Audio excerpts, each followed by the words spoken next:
Anyways, good afternoon, everyone, and thank you for being here. This is a session that I was planning to have before we got the storm. That we wanted to make sure that everyone in the state knew that there's a capable leadership in Bob Rocchio as the interim director of the Rhode Island Department of Transportation, and we've been able to confirm that, right? Because you saw Bob really front and center on the biggest snowstorm in the history of the state of Rhode Island, and we saw that you know, he had kind of had the baptism by blizzard, and so we saw how you know, highly qualified Bob was. Bob did a lot of the logistical issues that really helped deliver, you know, putting 500 state and vendor plows in Rhode Island on our roads, doing our state highways, which were, I think, arguably done extremely well, and then transitioned into, because the municipalities were at that max, and Bob realized that we could really help them out. When I asked him to help the municipalities out, which is not normally done in a snowstorm, Bob was able to really activate that support, bringing in with Mark Pacris, Vermont and Pennsylvania, you know the list, Connecticut, Maine. These are all things that I want to communicate to the people in Rhode Island, that Bob was integral in terms of the success of the way that we delivered as a state, and then delivered into our local communities around the state of Rhode Island. So that leadership, we saw that in action. Today we wanted to just introduce Bob to everyone that is listening and going to be reading about this. And I wanted him to kind of give an overview of what the major projects are that we're working on, that are in place, whether it's stronger bridges or make sure we keep the Road Restore program going on, which is really piling in a great deal of resources into our local communities. I think that we're well over $125 million of improvements just on our local roads as a result of that. Bob was very involved with making sure that that got off the ground. And our Litter-Free Rhode Island program, that's going to continue because we want to make sure that we're you know, delivering in terms of the beautification of the state. So with Bob at the helm, I'm confident, and I believe that the general public is confident based on just seeing him over the last week really perform at a real high level. So we're very, very confident that the progress will continue, and I wanted to turn it over to Bob to kind of go through a little slide presentation, and then we'll be happy to answer questions. But Bob, thank you very much for your leadership, and thank you so much, and welcome aboard. Thank you very much. Yes. Thanks. Just a quick note on the storm. It really was a team effort by many state departments, and we worked as a team under the leadership of the governor. It was very impressive to see how well everyone worked together, and you can see the results were, I think, pretty darn good. With that said, I'm excited to be stepping in as interim director of RIDOT. I'm an engineer by trade. I'm going to use those skills to make sure we have high-quality bridge and road projects. I'm also going to try to do my best to instill public confidence in RIDOT, which has a lot of highly capable and skilled professionals. With that, just want to give a brief overview of what you'll be seeing in the spring on our roadways. So we chose 6 of our biggest and most important projects, the projects that really will impact people's quality of life and their mobility. Number 1 is Washington Bridge. This is not just a bridge project. This is actually a traffic improvement project as well. We're adding off-ramps, we're adding lanes. When this project is done, it's going to be, traffic is going to be much better than it was prior to the original bridge. So right now, the demolition of the old bridge is complete. Equipment and personnel will start arriving this spring for the construction of the bridge. We will be bringing in the drill shafts that support the foundation of the bridge. They're big steel tubes that we sink to the bottom to right the bedrock, right through the mud to bedrock. We empty it out, we put steel in it, we put concrete inside, we fill it with concrete, we cap it, and then probably will get that far this year. That's all you'll see. It won't impact traffic. It's going to be all in-water work. So I think we're in good shape there.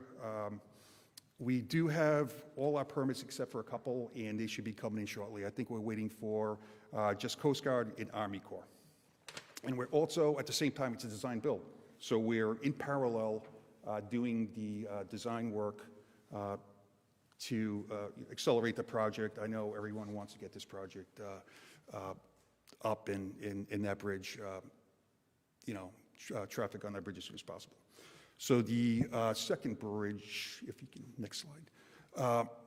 So this is Douglas Pike and Diamond Hill Road. These are two bridges over 295. They're going to be accelerated construction. That's where we fabricate the bridge in pieces off-site. We transport them in and assemble them over the roadway in place, and it allows us to get these bridges up very soon. In one season, we're going to do the first bridge, take a pause, open all the lanes, because we have the World Cup traffic coming in. There's some events at Rhode Island, and we don't want to disrupt travel. And then we will go to the second phase, where we will finish the Route 7 bridge. Then we have, Then we have what we call Bridge Group 4R, the I-95 and Route 10 Bridges project. This is a mega project. This is the biggest project in RIDOT history.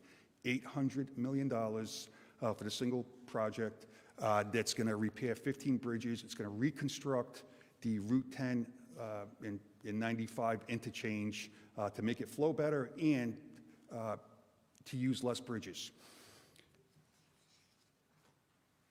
So just a brief, quick, what you're going to see this construction season is just a lot of lane shifts. You're not going to see too much. We're starting the steel of the new alignment for the interchange. It's like a circular design. That's going to be off alignment, so it's not going to disrupt traffic. However, we will be closing the ramp from Route 10 northbound to 95 southbound for 4 months. We will have detours in place. We think it's going to go okay. We also have Pontiac Avenue will be reduced down to 1 lane for the summer. And at the southern end of Route 10, we will fill that bridge in. And the last piece is we will be working underneath the West Elmwood Bridge that carries 95 over Amtrak. Okay, then we have what we call the, next please, the Warwick Corridor Project. This includes bridges, East Avenue bridges, or Route 113 over both 95 and 295. Those bridges will be done. We're going to be shifting it over and completing. They're almost complete. Will be done this year. However, it has, we call it a corridor project because it's not just bridges. We put new sidewalks along various roadways. We're going to repave big areas. So we combine everything so we can just, once we're done, we're out of the area and we don't have to come back with a separate project. Then we have Route 37, Bridge Group 51C. We are in the third phase of the Route 37 over Oakland Avenue Bridge. This should be complete by May. Then we have on the New London Avenue Bridge that carries Route 37 over New London, we are starting demolition. We will also be filling in Power Road Bridge this summer, and we'll be continuing with the demolition over Amtrak, and we will have that bridge reconstructed by the end of the year. The last one I want to just briefly go over is what we call the missing move. This is the long-awaited freeway connection from Route 4 northbound to southbound. Travelers will see work on both 95 and on Route 3. We're building 3 ramps in 403 this year. There'll be a large amount of earthwork, I'm sorry. You'll see it's going to be, again, off alignment. You'll see that coming up. It should impact traffic this year. It will in the future years, so there's going to be minimal impacts. When this project is done,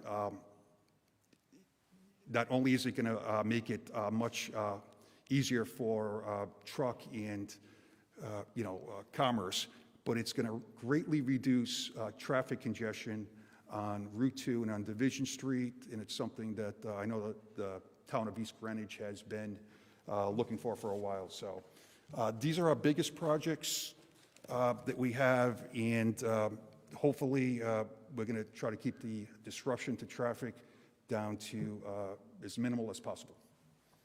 Thanks. Thank you, Director. And if you have questions of the Director or myself, I'm happy to answer them.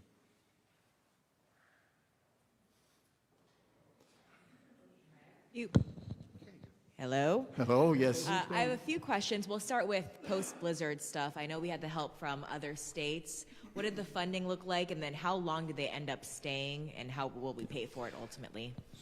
So over the weekend, I believe that Connecticut finished their work in the areas that we deployed them to in cooperation with the local public works departments.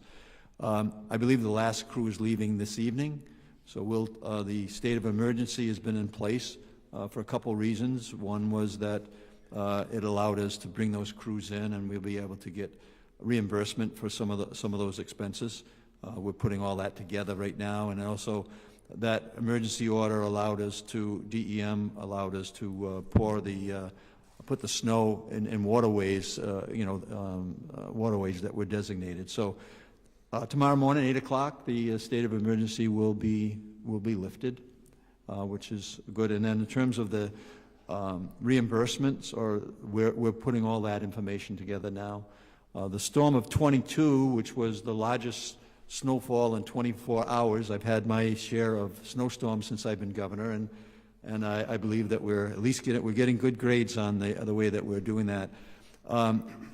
To recovery, the several millions of dollars that we recovered out of that storm, because that was an emergency and we hit the number of inches you needed to qualify, that reimbursement came about 12 months later. Right, so that's what we're expecting here too. With FEMA, we're already started working that through with Mark Pappas, and we're collecting the information from the local communities in the state at the moment. I have two questions for the interim director, then I'll pass the mic along. Is this a position you would be interested in to stay in permanently?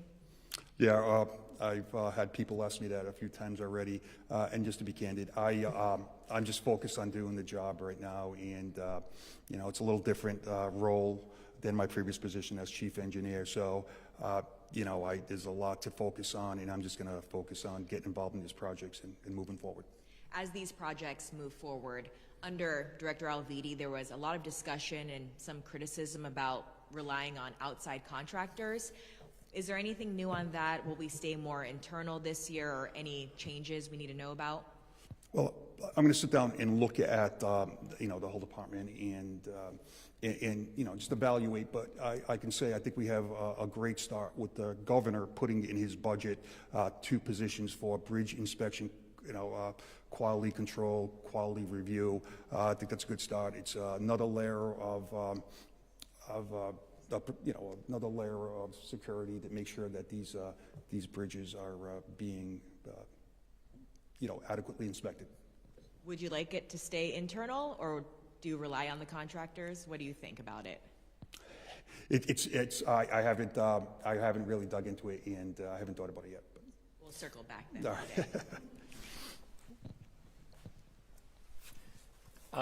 Governor, thank you for taking my question. Yes.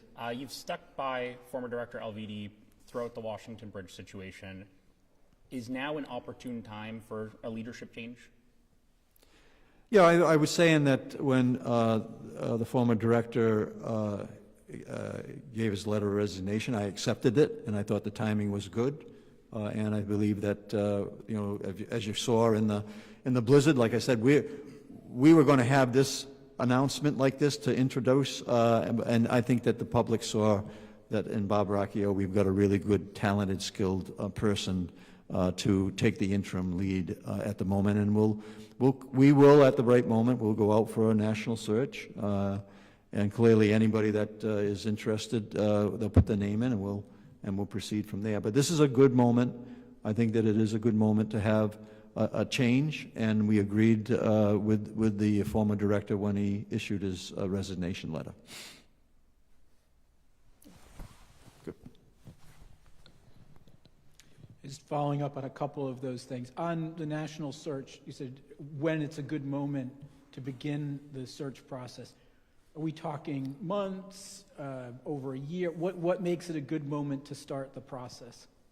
Well, I think that the director has just mentioned that we're going to get our feet on the ground here.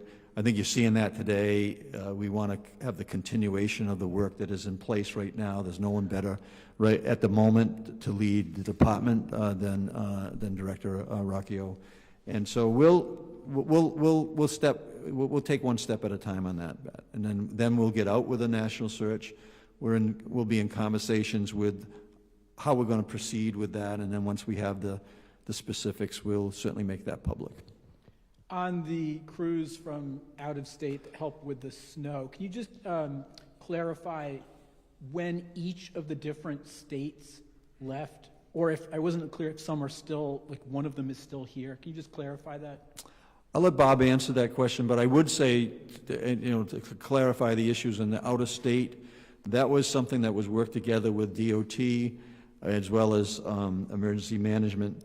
And when we put those, we matched up with the different PUC directors, right, the Public Works directors, in the different communities. So we dispatched those state assets into the communities. They managed them.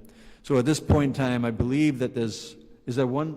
Do you know where we are right now? I think there's one left. I think it's I'm not sure, but we've been making sure that we've been looking directly at the work that's getting done so that we're not keep them any longer than we should, but we also know that they were a tremendous help as we deployed them into the city of Providence or down in South Kingstown, North Kingstown, or Tiverton. We were all over the state based on the requests that we had, and those resources were a direct result of my leadership to bring them in to make sure that we were covering municipal needs. On the World Cup, and I think it was 295, how long is that construction project being delayed?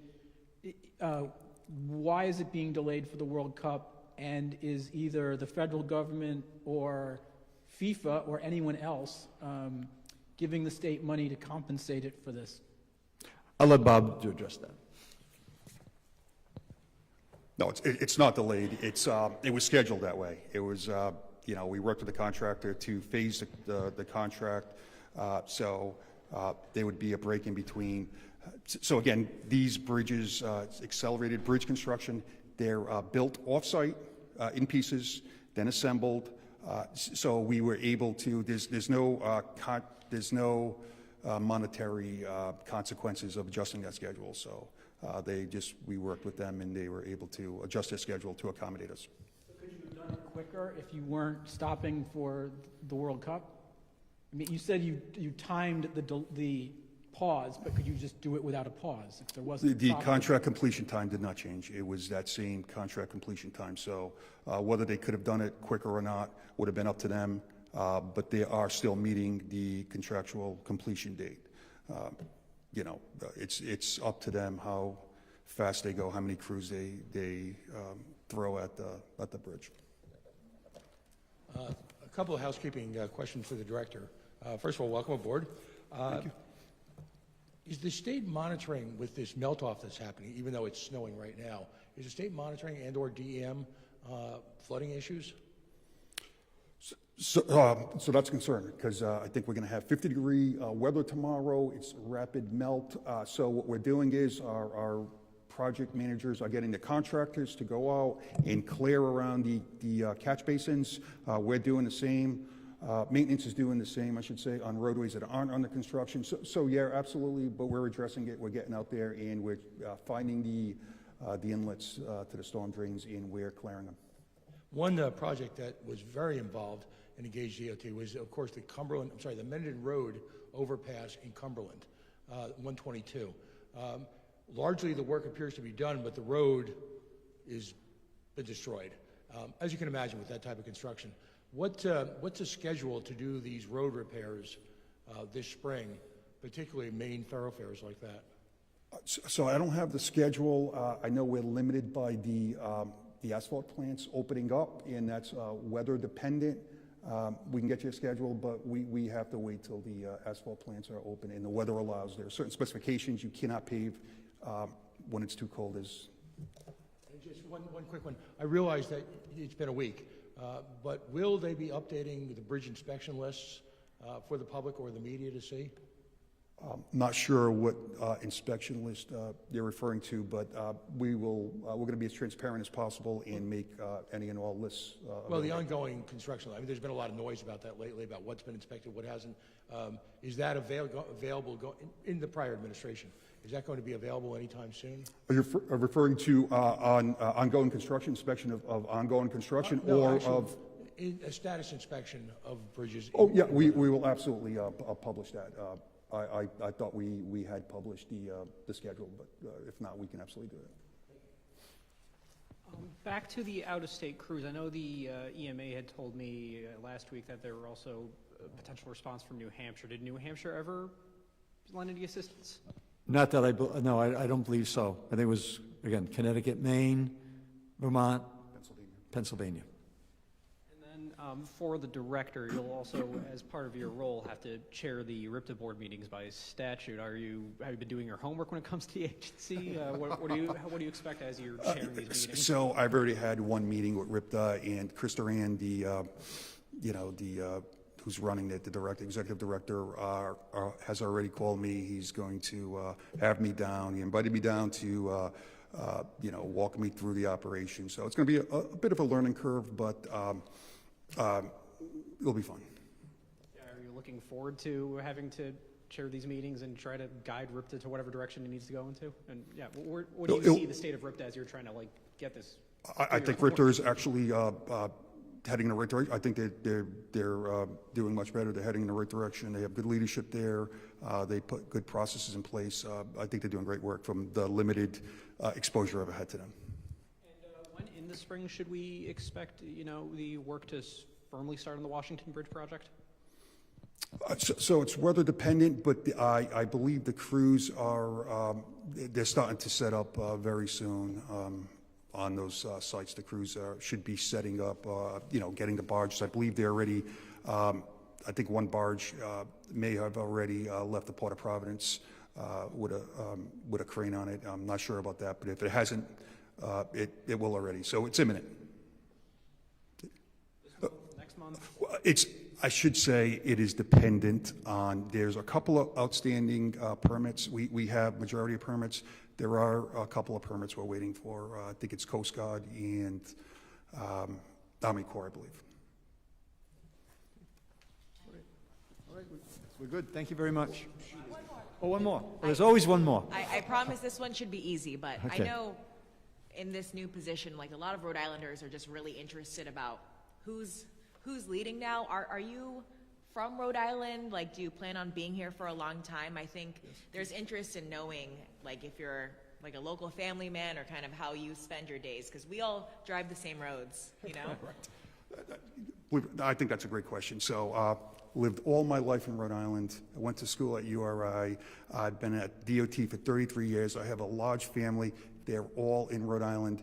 And that is important because my family, which is, again, a large family, are driving these same roadways, and they're experiencing everything everyone else is experiencing it. So, yes, that's a good question. And yes, I am from Rhode Island. Thanks. Thank you.